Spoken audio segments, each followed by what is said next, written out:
Are you all excited? Are you ready to enjoy yourselves? Practice. Are you ready to enjoy yourselves? Oh, wow. Wonderful, wonderful. We have I had you all in our gift today. And my name is John. And today I have a special to welcome everyone, Lincoln, Nebraska, the whole of the series University.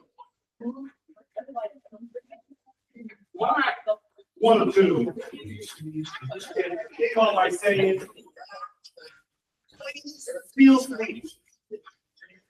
This is not a formal type event.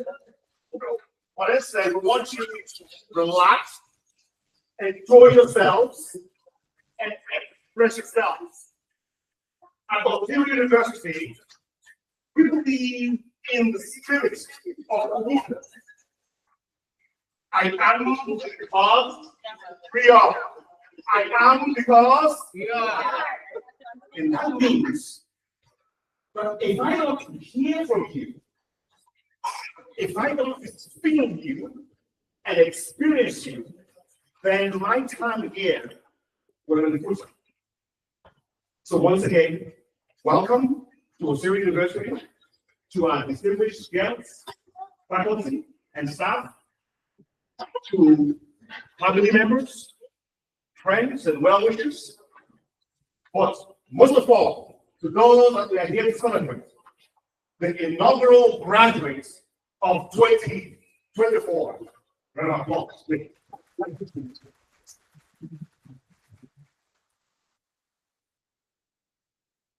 I want to take a moment and pass the mic so that those at the table can introduce themselves in relative to Oxford University, and then we can get started.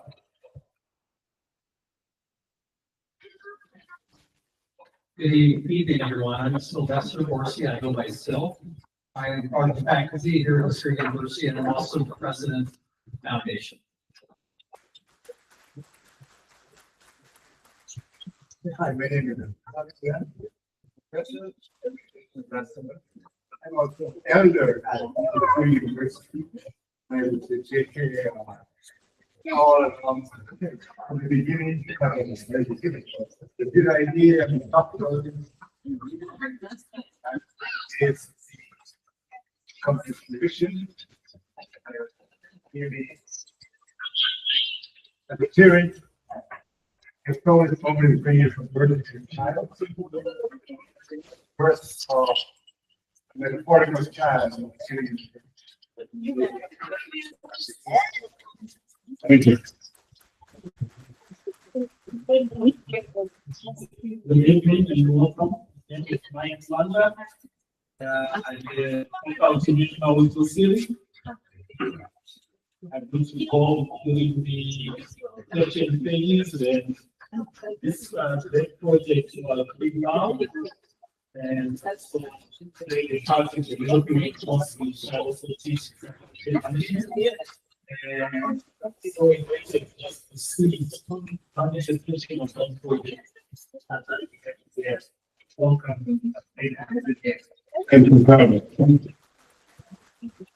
Before I welcome our keynote speaker, let me give a brief history of Oxford University. We started in 2020 when the pandemic hit. And we thought to ourselves, how can we help close the gap? How can we bring quality education to those who could not get it anymore? So we decided to launch an online platform that we call Oxford University. And that was the summer of 2020. Then, Oxford University was only offering courses and certificates. In fact, we even started a competition where we welcome students from all over the world, particularly in Africa, to compete for fun, for fun. So they will come and take our courses at no cost.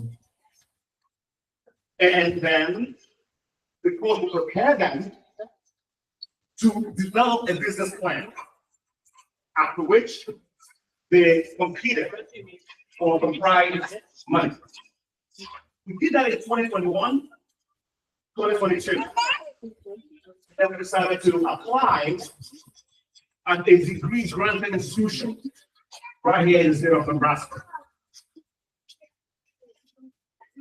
I am excited to tell you, upon the application, we appeared before the commission in charge of granting degree institutions here in Nebraska.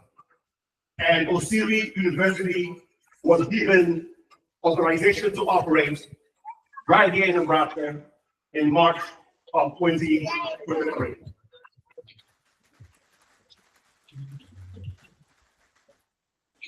We began to talk to students. Fast forward, our first cohort converged in January of this year, 2024.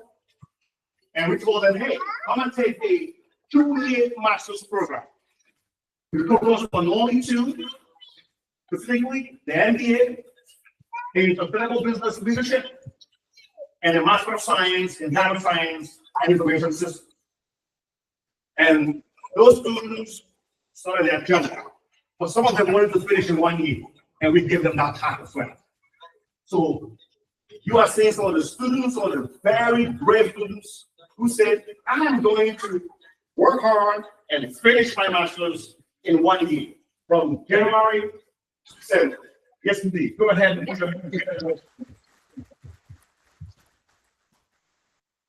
And I believe you just finished your final course, and there you are. And we are here to celebrate. Without further ado, I'd like to welcome our keynote speaker, Mr. Phil Horsey. And I will let him make some few more remarks about himself and jump straight into the keynote address. Sit tight and enjoy.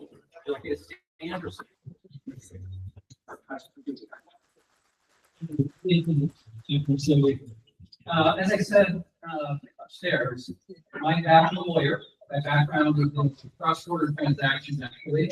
So for the better part of my career, I represented companies doing business throughout the world, in large part in Europe, but also virtually every continent on the globe. So that's my career. I'm now retired, and I'm assisting Purdue with this very impressive institution that's going to help a lot of people. So I'm very excited about that. I also want to welcome everyone myself, and I want to thank, on behalf of the students, thank all the people who helped make it happen, all the members of the advisory board who are not here or maybe listening or watching live, all the families, of course. And yes, so welcome and congratulations to all of the graduates from your tremendous. Okay, so I want to. So about 2 hours southwest of here, in 1890, Willa Cather gave an address at her own graduation ceremony. And for those of you who don't know that name, Willa Cather, she's one of the most notable literary figures in the United States in our history. So she grew up in a little town called Red Cloud, Nebraska, not far from here. At just 16 years old, she spoke of a battle for truth being waged between forces of superstition and investigation. So she said this battle will end only with time, for it is the only warfare between radicalism and conservatism, truth and error, which underlies every man's life and happiness. She said there are 2 kinds of wonder, that born of fear and that born of admiration. In my remarks, I'd like to probe a little bit deeper on those 2 forces, those 2 competing forces of the battle. I'd like to talk about kind of playing out a little bit in our world today. And I'd like to speak about the power that you have as it relates to that battle. It's a story of wolves butterflies and stones. I hope you will forgive my mixing of metaphors. It wasn't done in haste, lack of creativity perhaps, but not haste. So there's an old fable of the Cherokee tribe here in the United States. It goes something like this. A grandfather was speaking to his grandson. He said, "Grandson, inside of us live two wolves. One is evil. It represents ignorance, anger, envy, jealousy, sorrow, regret, greed, arrogance, self-pity, guilt, resentment, inferiority, lies, false pride, superiority, and ego. And that wolf is in a battle with the good wolf. The good wolf embodies truth, joy, peace, love, hope, serenity, humility, kindness, benevolence, empathy, generosity, compassion, and faith." The grandson thought about it for a while and asked his grandfather, "Which wolf wins?" And the grandfather said, in a simple and timeless way, "The one you feed." Now, one might ask, why use a wolf in this story? It's fable. And the answer is that the wolf symbolizes what is at once wild and dangerous in our nature. If one is naive to either of those conditions, she does so at her own peril and the peril of all the rest of us. So I'd like to begin speaking with you today about the wolves within your own nature and how you have the power to choose between the two of them, and how it's never been more important that you choose correctly. First, the good wolf. Spinoza tells us that virtue is synonymous with reason, and I've come to conclude that that is true. He tells us that man does both good and well when she strives for human perfection. But the human perfection can only emerge when we all strive together in solidarity for the common good. That is the tenet of our philosophy of Ubuntu. I am because we are. But it's simple to speak of virtue at an abstracted level. How do we bring it down to earth? That's the role of reason and science. Willa Cather describes scientific investigation as the great hope of her time. Since her time, the accomplishments of science have been nothing short of breathtaking. What I'd like to describe for you now is what I believe offers us the first promise, real promise of being able to see the common good in a very tangible way and can impact the world very clearly.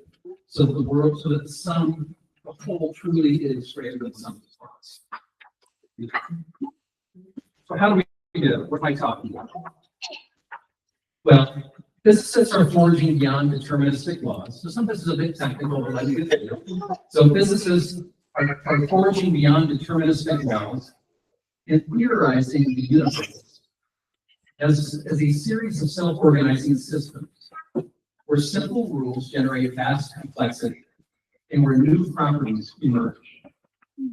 Computer scientists are thinking like physicists by leveraging the vast digital exhaust to teach algorithms to find those emerging properties within the complexity at scales and speed far beyond human intelligence. Their work largely mimics the results of decades of research by psychologists and biologists studying the evolution of man's own cognition, where over eons of pattern-seeking time, we acquired neural networks that use both conscious reasoning and subconscious intuition. Neuroscientists are thinking like anthropologists, seeing the brain's plasticity as a process of exploration, where electric pulses penetrate brain hemispheres, forge settlements of neurons and synapses, where those outposts themselves, from those outposts themselves, emerge thought and creativity. Sociologists are thinking like neuroscientists and psychologists, while studying societies where the interactions both within and among social groups are mapped like into complex networks, and where psychosocial properties emerge, like trust, cooperation, tolerance, and social learning. All this amazing science, in effect, is a grand collaboration of scientists over generations. And it's coming full circle to the very first question asked by philosophers. What is the meaning of existence? And how do we achieve our aim of an ethical world? Finally, how do we bring this down to earth? Independent-minded economists are now abandoning the self-interested efficient market theory for complexity economics, using agent-based models to study economies as ecologists do the natural world, enabling governments and corporations to test policy, predict outcomes tangibly, and shape our world so that we can finally achieve equal opportunity, protect our planet, and reduce violence, just to name a few. And in effect, what they're doing is advancing the common good. But philosophy also tells us that where there is light, there is darkness. Even the bad. Even now, whereas reason and truth guide science, elsewhere they are derided as elitism or naive utopias. Now, my aim is not to inflame passion against those forces, but to appeal to your reason, your sense of reason. Let's examine just a few of them. So for generations have been inculcated with a faith in the infallibility of laissez-faire economics, sufficient market theory, and uncontrolled growth.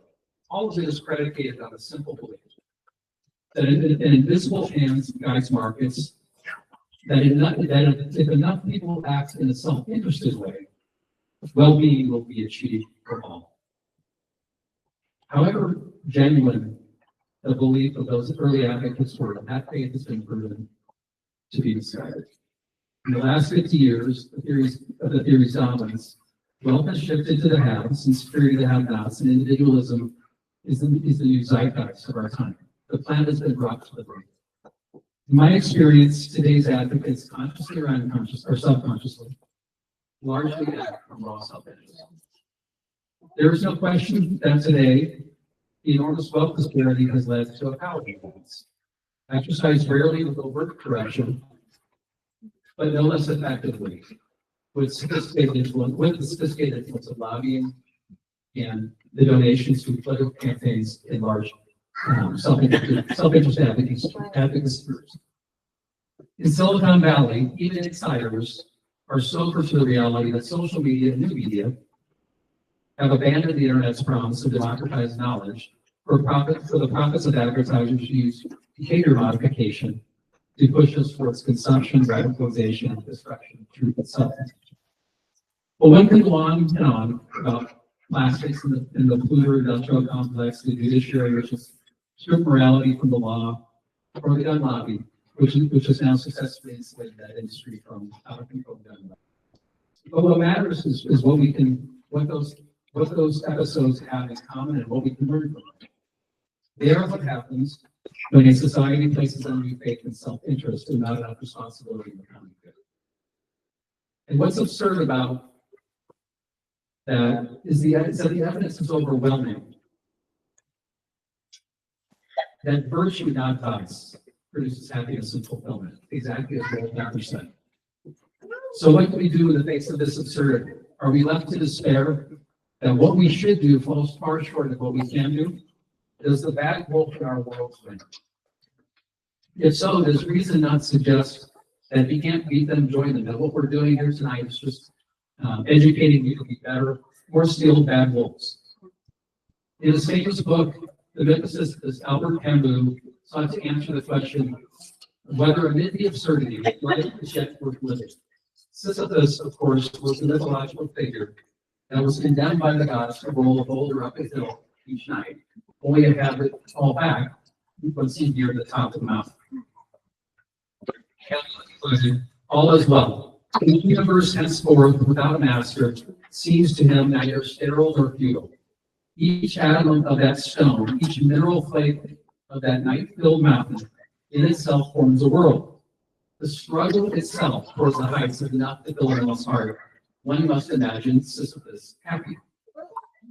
Although I believe Camus' insight was a great contribution, I'd like to offer an epilogue. As I mentioned before, science now tells us that simple rules generate vast complexity and emergent properties. A correlate is what scientists call the butterfly effect, that a small change in the initial conditions of a system can result in large differences in a later state. Its poetic name comes from the illustration that when a butterfly flaps its wings, the complex causal sequence can lead to a storm in a distant place and at a distant time. Benjamin Franklin expressed it more practically. For want of a nail, the shoe was lost. For want of a horse, the battle was lost. For want of a for want of a shoe, for want of a nail, the shoe was lost. For want of a shoe, the horse was lost. For want of a rider, the battle was lost. For want of a battle, the kingdom was lost. And all for the want of a nail.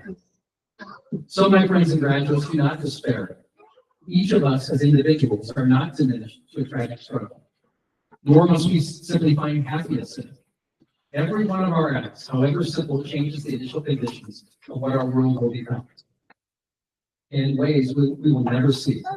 It is through the simplest virtuous acts carried out by individuals over eons of time that the common good came to be in the first place. Here's my epilogue. The story is not in Sisyphus. He is rolling a stone not up a mountain, but the foothill of a mountain that he cannot see. Each time he rolls the stone up the hill and watches it roll back down, he is changing the conditions of that mountain. He is blazing a trail. Others climb his trail and cross over and begin pushing their stones up the next hill. All are climbing the mountain of truth. Each step is simple and laborious, a simple and laborious act of virtue. Sisyphus, of course, will never see the outcomes of his or their labor. But fluttering in the flowers beside him is a butterfly, and he reasons that they will happen. And he has played a small role in the summiting of human perfection, and nature rewards his heart is filled. I will close with this. Use the wonderful education that you have earned as the beginning of a daily struggle for human perfection. Not egoistically, but in solidarity with humankind for the common good. Probe ideas as a prosecutor does with discovery and certainty. Choose meaningful work, even if it means foregoing from the readers. Build authentic relationships instead of connections and followers. Read not influencer posts, but great books like those of Will Attacker. Protect rather than reject those most in need. Each day perform a simple act of charity. Show patience with a person who momentarily has lost theirs. Look for the lessons within nature and live with the end in mind. Do these things every day and imagine the butterfly beside you. Again, congratulations, graduates. It's been an honor speaking with you. Thank you very much.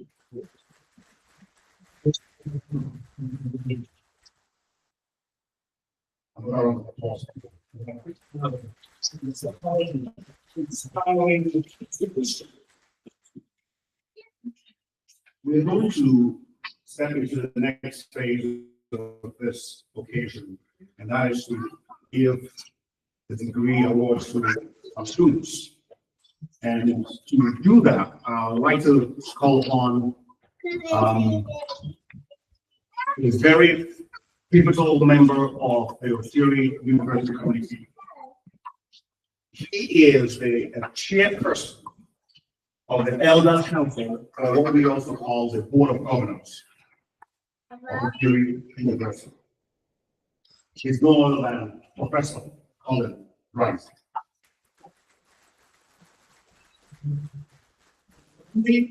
What I'd like you to do, your audience, as an elder, just give us a few words before we call upon the students to receive the awards. And we'll call upon you to come over here and receive the awards. And take the program, I'll take a picture. Please, if you don't mind, trying to come around this way. Just going to have one time. So, thank you. First, I want to say is this is my first ever graduation. As I said, because of student. This is the first I've ever worn a hat. The first time.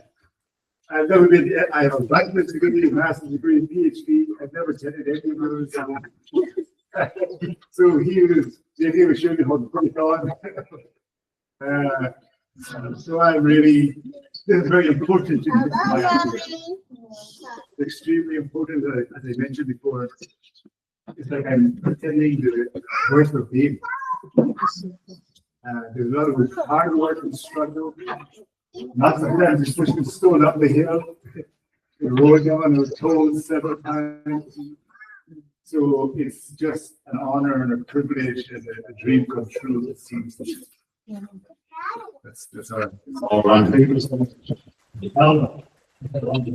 So right now, we'll start by awarding degrees to MBA students. And please keep in mind that Osiri University delivers lectures, content online. We are 100% online.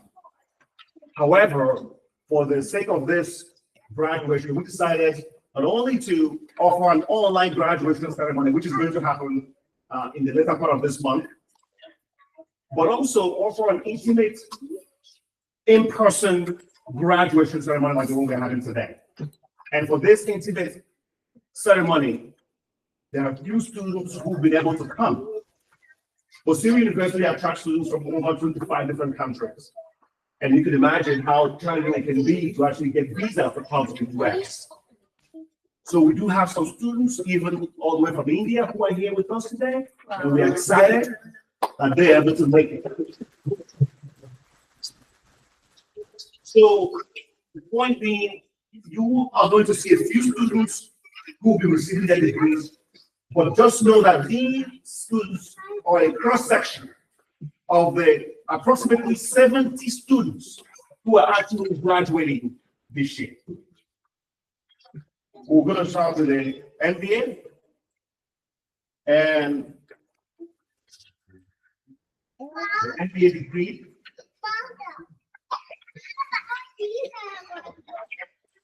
In sustainable business leadership.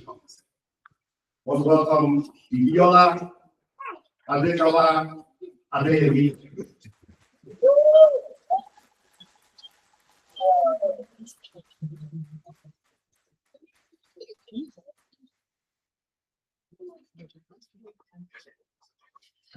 Congratulations. Osiri has an effect. It has a ripple effect. What it is that when people join Osiri, they cannot contain their excitement. They tell their husbands, they tell their wives, they tell their children. In fact, there was a professor, actually, a professor from Nigeria, who enrolled at Osiri University, Master of Science in Data Science and Information Systems. 1 week after she joined, he said, "This is so great. I have a son. My son just finished first class from the University of Port in Nigeria. Can he join too? Why not? First class, we'll have him." And the son enrolled. So, all that to say, Mrs. Adeyemi was able to recruit her husband, who was also receiving an MBA in Sustainable Business Leadership degree, Mr. Olatunji Rufus Adeyemi.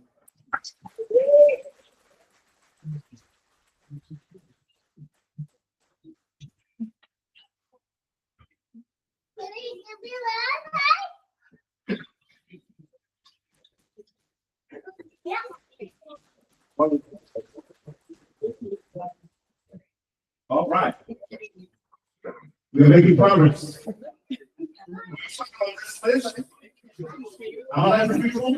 And you will get a chance to hear from the students and they'll get to share their stories. So please hang tight.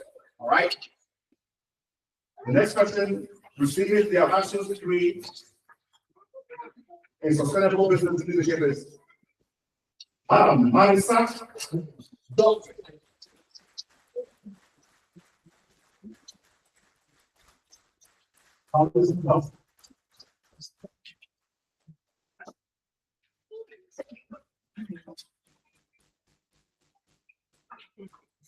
Congratulations. Okay. The next is a gentleman all the way from India, Dr. Abdul Jabbar.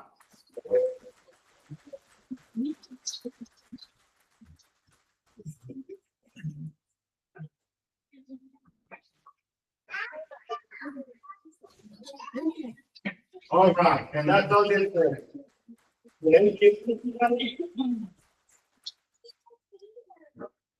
All right. Now let's move over to the Master of Science in Data Science and Information Systems. Zacharias, and it.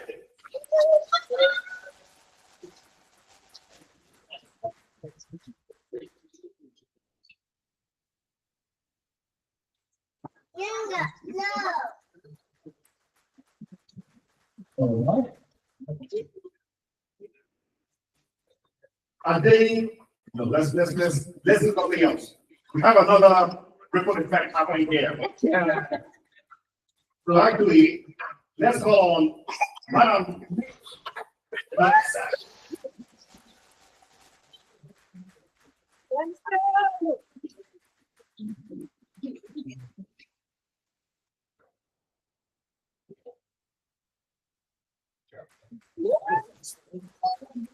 so the is also the spouse of Zacharias, whom you may have heard of.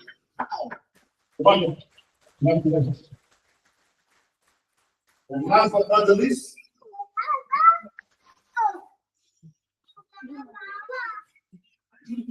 Mr. Abnett.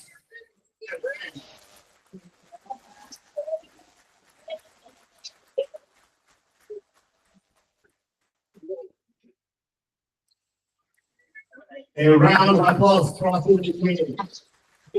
Thank you so much.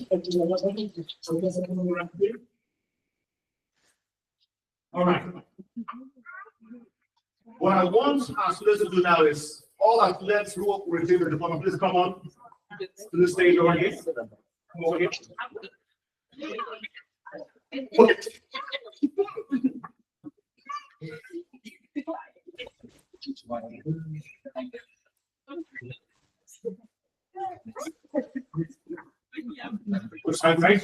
Just look, clear right there. One more. One more student who's actually earning a Bachelor of Science in Data Science. And it's right here. In fact, I would actually go across saying this is one of our most important students. Why? These students invited his entire community.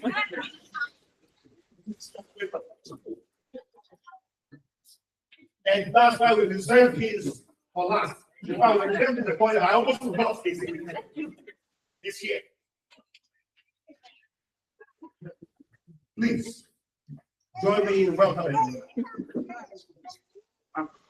Pharaoh Bagna.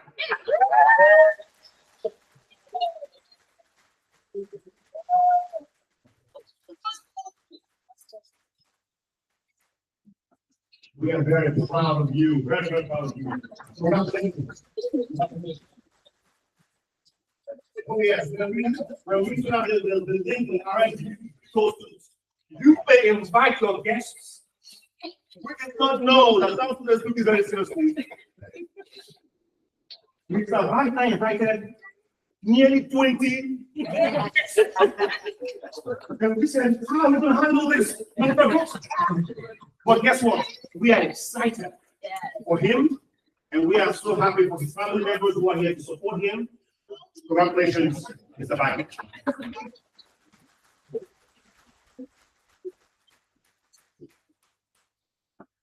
Let's move on forward.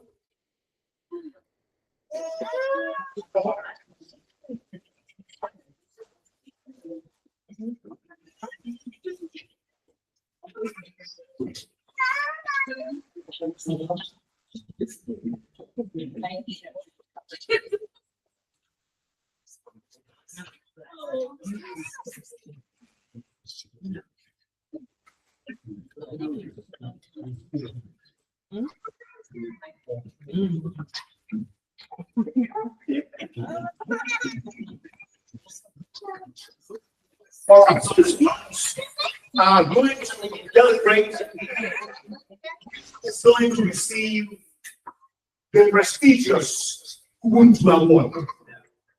This is the first time that I'm awarding this, obviously. This is the inaugural graduation. And we want this to be expected. Please quiet the house. We don't. You're done, okay. Oh, they are done. No. Okay. And I'm assuming the best, what you see happening here, where students are huddling in a circle, is group effort. Obsidian proud himself in encouraging group work and in the kind of group work where students actually give of themselves. They support each other, they teach each other. And so this is what we ask them to look within themselves and select a student who's given to other students, who volunteered of their time, of their energy. And they'll be the ones who actually give us the name. Oh.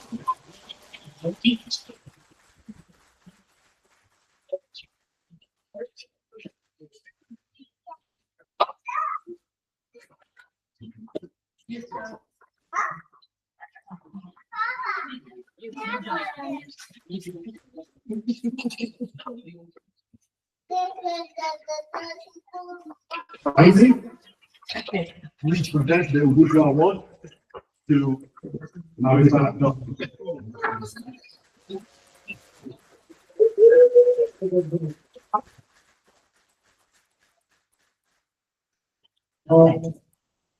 I would like one of you to share with us why you chose Marisa, and then after that, you will go around and tell us about your journey at the University. Who wants to tell us why you chose Marisa? So, first of all, I'd like to thank Marisa on behalf of the University because she went about a year serving the Osiris University students. Those who are here and also those who are not here today. To the point where like I was like thinking like she's part of the Osiris University faculty or like staff, right? So when she's not she's also a student, but she was working as a student as well as also a student advocate. And thank you so much. Thank you very much. Thank you. I truly student body. I have really learned to embrace the philosophy of I am because we are, and truly I am here because we all have been a part of the student university and it's an ongoing graduating class. And from those of you who I've worked on projects with, to those of you that I've heard, it's been amazing to get to know all of you and to be a part of this inaugural class and part of something great. Wonderful. Now let's give a chance for each of them to share their journey with us and their experience at the University. Please, you can leave, feel free. We would love to hear from you. Thank you very much. My name is actually head of Akosiri University and one behind our younger brother African Nigeria. Initially I didn't want to join, and I was like, well, I started and I was like, before you know it's gonna be December 2024. I don't want to see the pictures online and have myself to blame. And with a sake of faith, I joined, and I'll say here we are today. it was a little bit of a roller coaster. I want to be grateful to God because the roller coaster, the Lord drove me. Thank you very much. Thanks, Pastor, for that 2 years. To progress with what my wife has just said. It's been the desire. She came from a very good academic background. Even the younger sister is a doctor, another, his brother is a doctor. So the mom and the dad, they are well educated. So when she came to the United States to join me, it's been the dream of her parents that she could go for a master's and PhD. They were so expectant. But unfortunately, babies started coming back to back. They are grown kids now. You can't imagine. So on the process, when I found out I'm in a different world, you don't have anybody here, you are just by yourself. When I go to work, take care of the kids, and so there was no definite opportunity for her to further educate. So even when we feel about 4 years ago, we feel to Nigeria, the parents still laid emphasis on her going back for a master's and PhDs, and they gave her a deposit of $10,000 for her to go for that. And we gave, so you know, we used it, we spent the money on our thing. So, and I kept encouraging, oh, you have to go to the master's degree, you have to, what I'm going to do, just, okay, while we kept waiting, and I'm working at, which I'm going to ask them to, you have to move from one state, and, you know, like that. So, okay, just to cut everything short, eventually, so much we have was university. And so she taught me about Syrian University. And I said, Syrian University, okay, what about it? She said we have, she's going for an MBA in data management. Initially. So after some time, she did that for like 2 weeks. I tried to encourage her. My daughter tried to encourage her too. And she said, you know, she's going to change to MBA. So said leadership. And I said, okay, if that is okay, then you know, encourage me, I can do it. Because I know my schedule is I can do it. I said, really, okay. That's how I can look for it. And I did all the works and everything. And here I am today as a graduate. All right. Thank you very much. Thank you for letting us know that before us 10,000 parents. So my name is Zacharias Akibo. I'm going to SAC. I'm originally from Ethiopia. So we moved to the US 8 years ago and to live in Seattle, Washington. So how I got into this program is through my wife, Ruth. So I guess the proposal process was. So there was, I was sharing this to Professor Siri and training. So my friend, he used to come to our house for a Bible study, and then he started sharing us that, you know, hey, there is a university called Siri University that you guys might consider. So since my wife did her bachelor's in information technology by university, I thought like it might be for her because I'm pursuing other education somewhere else. And so then she decided to go first. Then when I figured out that this is a free education, right? It was just a fee of like registration. He invited me to enroll, which I was like, this will be too much registration. I almost died. I like suicide. Then so I decided to join her to this story, and then we both got enrolled into this program. And of course, we learned a lot of questions about data science and how to manage your data, without computing the data analytics, and how to use it in the real life experience. And we really as a family benefited a lot from City University. We're so grateful to Professor Siri and to the faculty. Thank you so much. Really, thank you. Thank you. Thank you very much.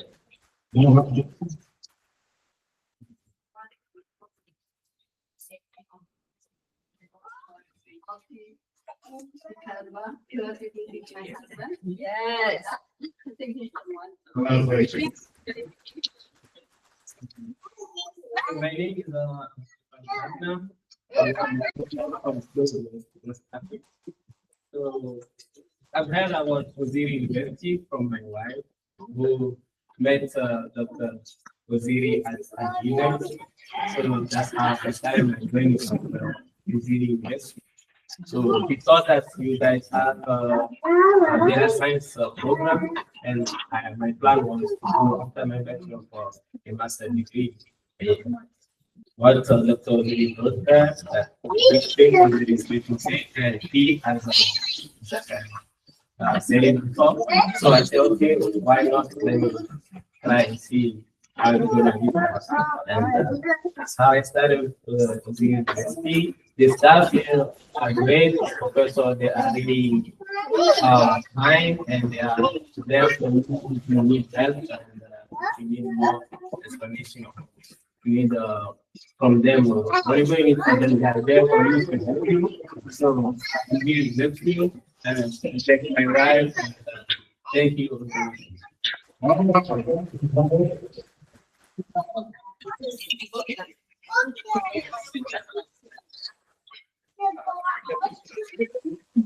What I'm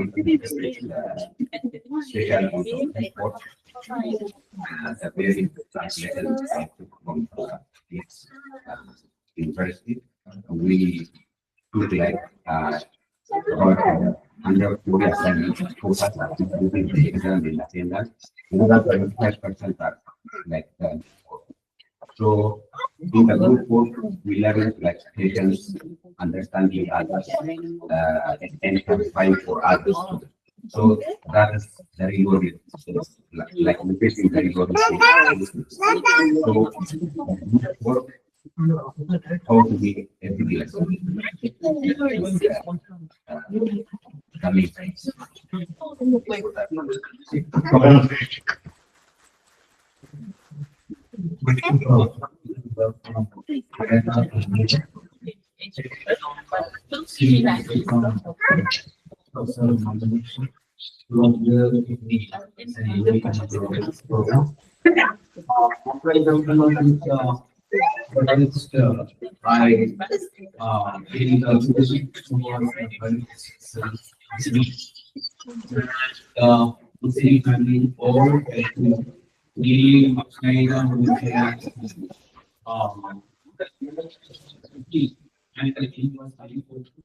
And then we to communicate the work and also my process manga and professor and actually like really process.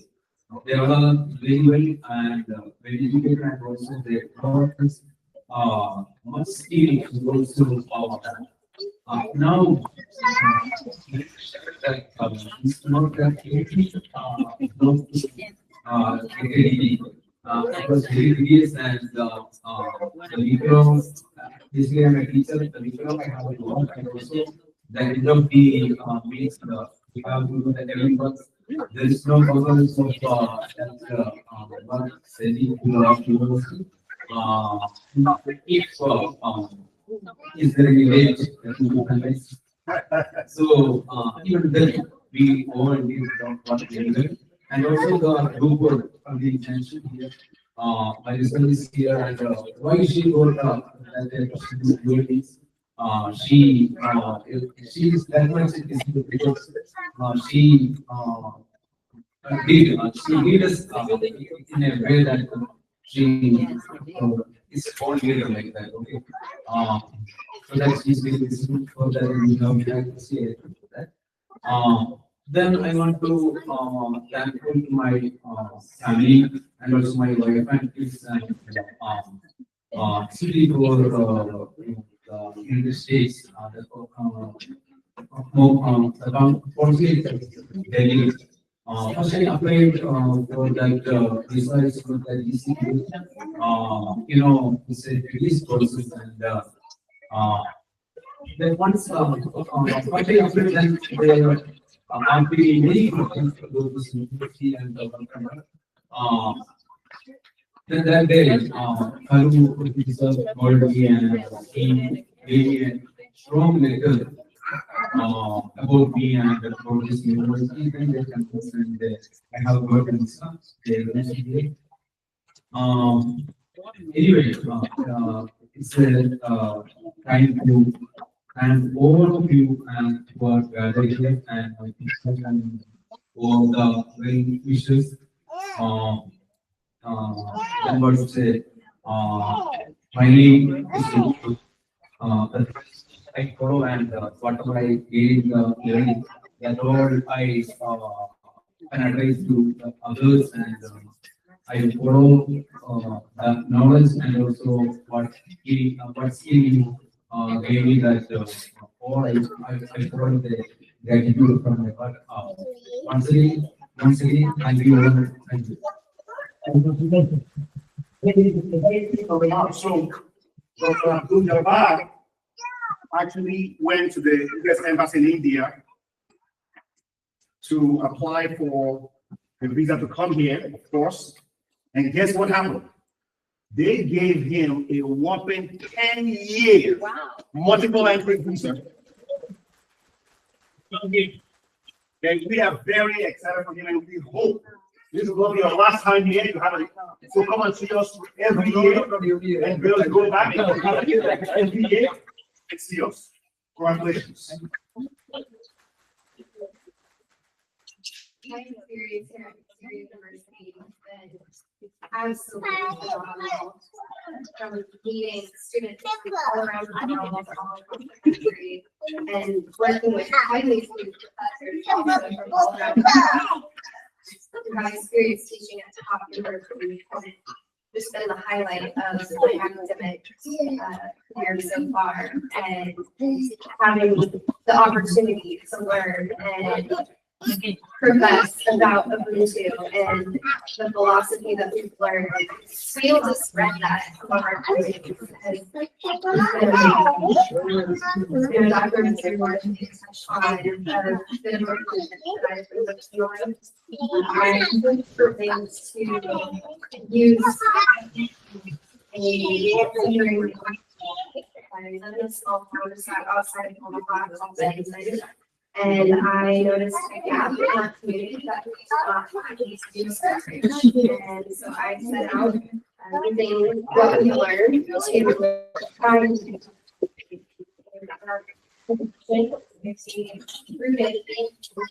and in better community.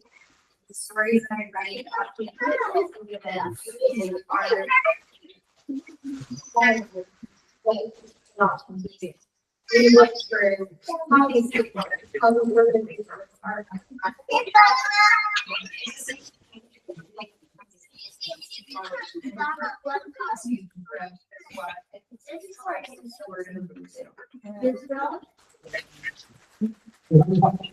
Thank you very much. We have the seats. Congrats again, all backwards. Thank you very much.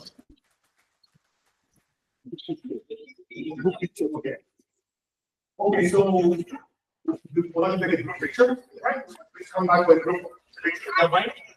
Okay, yeah, he's Megan. Please come back with a group picture.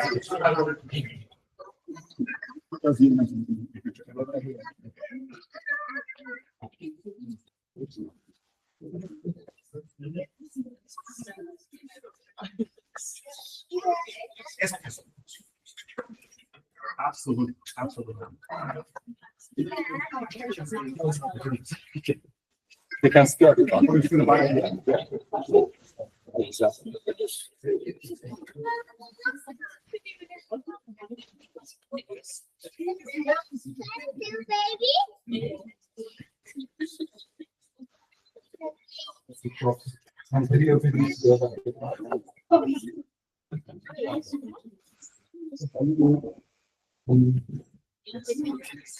Yes,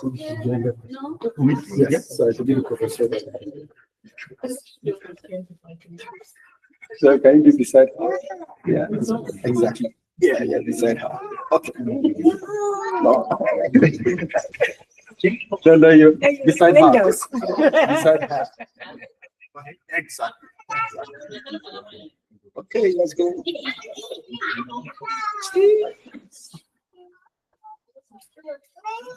Second, come on. Yeah. Shift a bit. Exactly. Thank you. So I can see him. You're good. No, it's fine. It's fine. Yeah. Let's go. Cheers.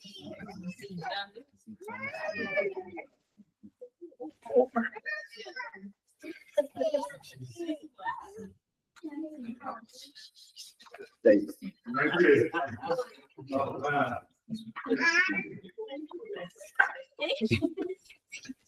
Okay, I think we come to the end of this program. Let me just make one quick remark. You may notice, or you have been hearing some background music. The sound of children. Background music. I'm quick to get to it right now. We welcome children. Absolutely. Absolutely. We welcome you. And we tell the parents, don't be ashamed. That right? Let them stay here and cry with us. We will cry with them. There's no problem at all.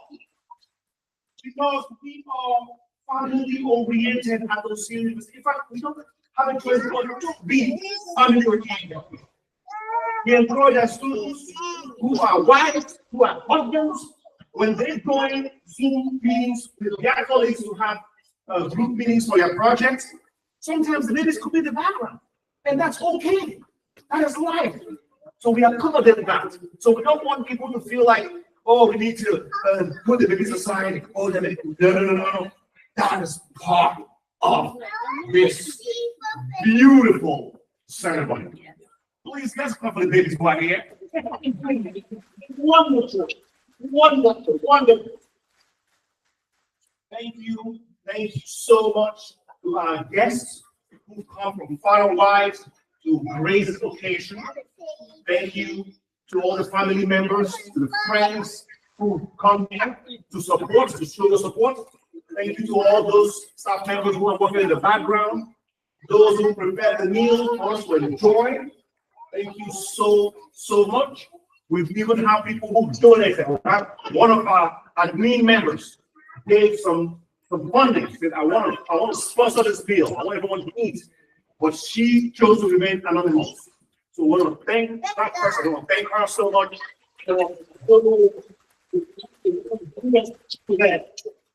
Thank you to the members of the high table for all your efforts, for everything that you're doing for us.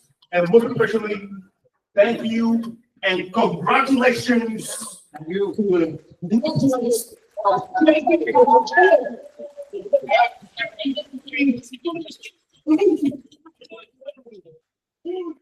All right. Now enjoy your food. Yeah. We have some special.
I don't know.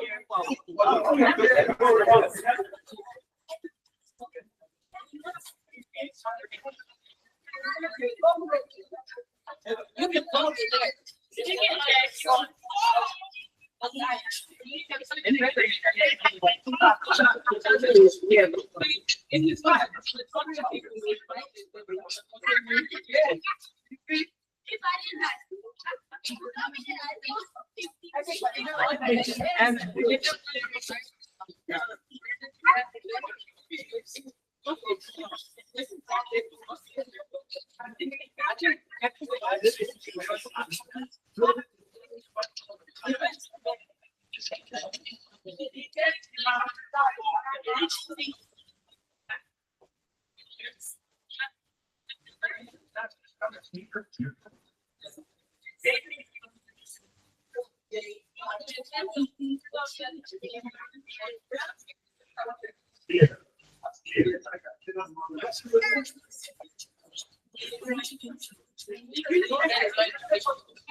All right.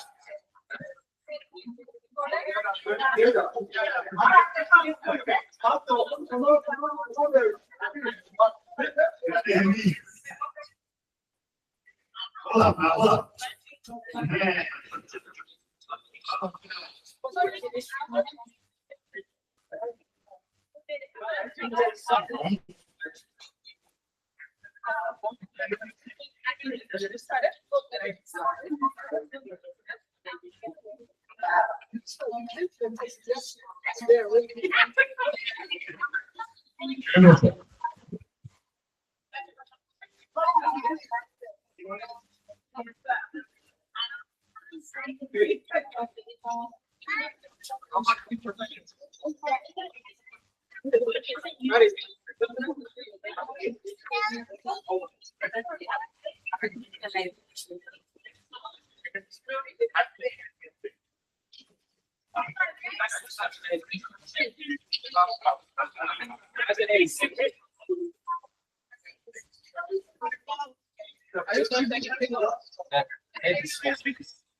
It's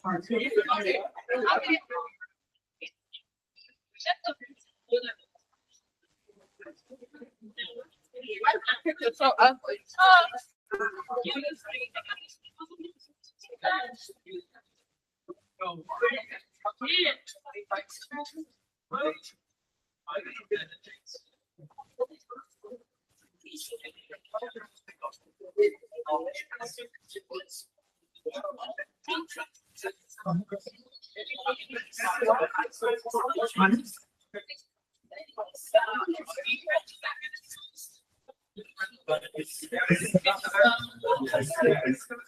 Difficult because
Okay, that's fine.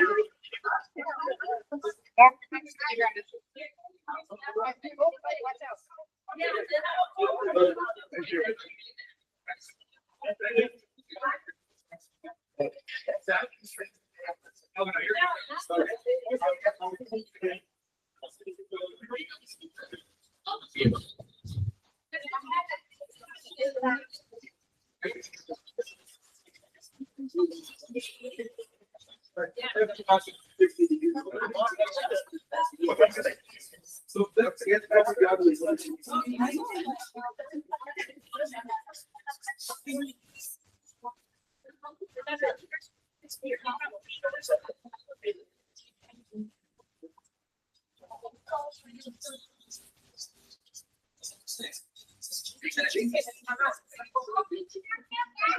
Okay, we're leaving. Are we leaving? Yes, congratulations. I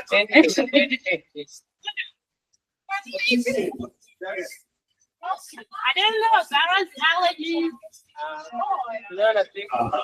No.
Come better.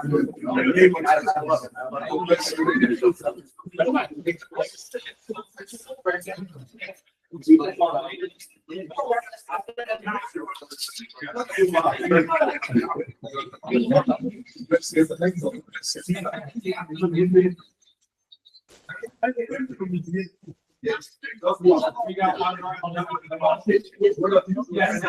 Okay.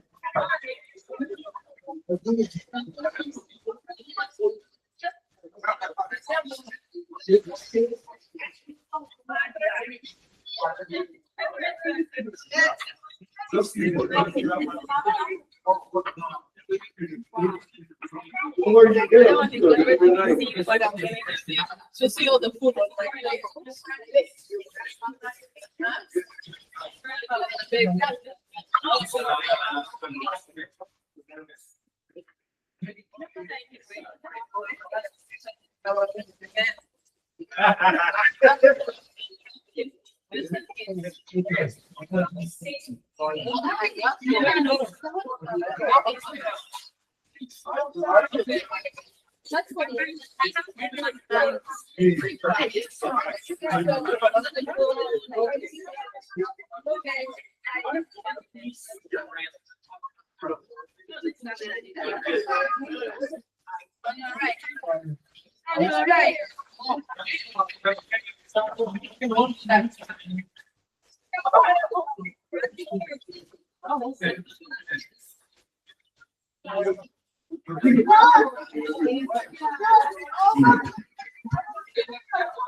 Everybody knows from this one, from that, yes.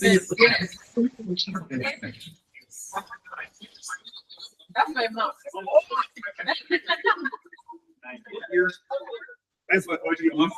Yeah, like I was when I had just met him before our wedding. I was like, this looks like something, huh? That's when I was just meeting him before our wedding. And I was like, I went to this day. Sister Mary? Yeah. Yeah. Yeah. You have any kids? No, we have a kid on the way.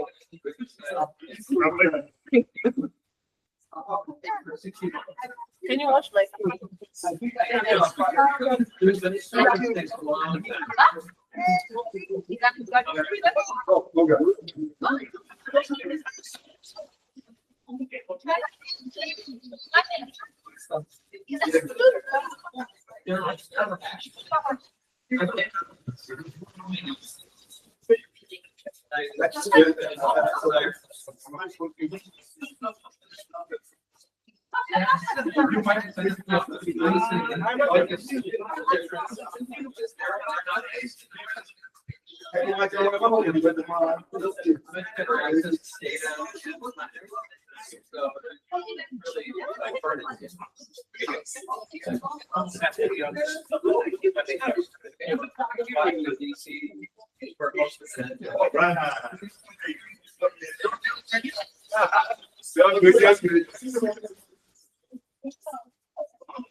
Oh, you still here? I didn't get food, you still here? Oh.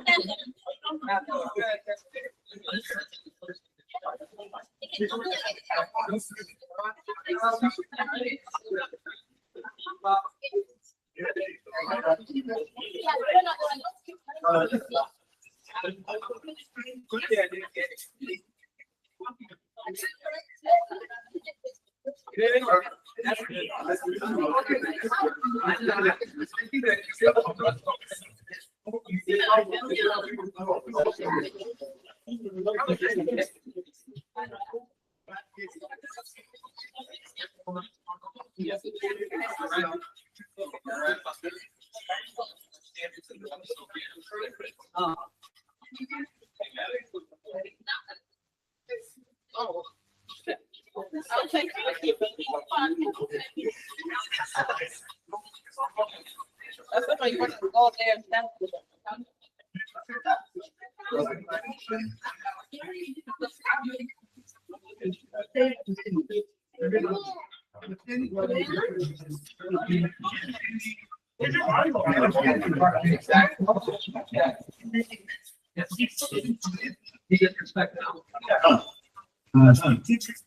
One more.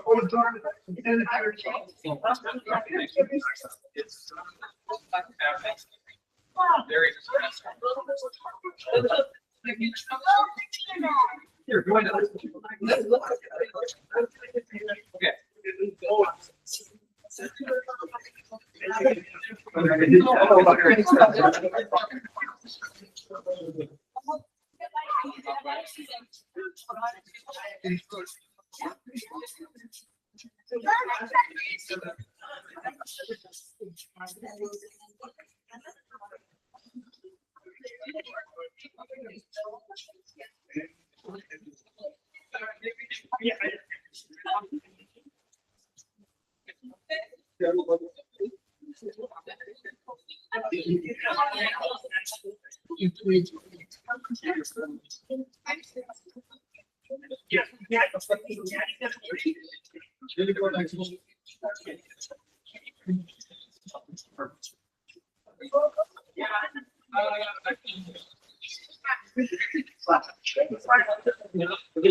Hey, we're good.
Thank you.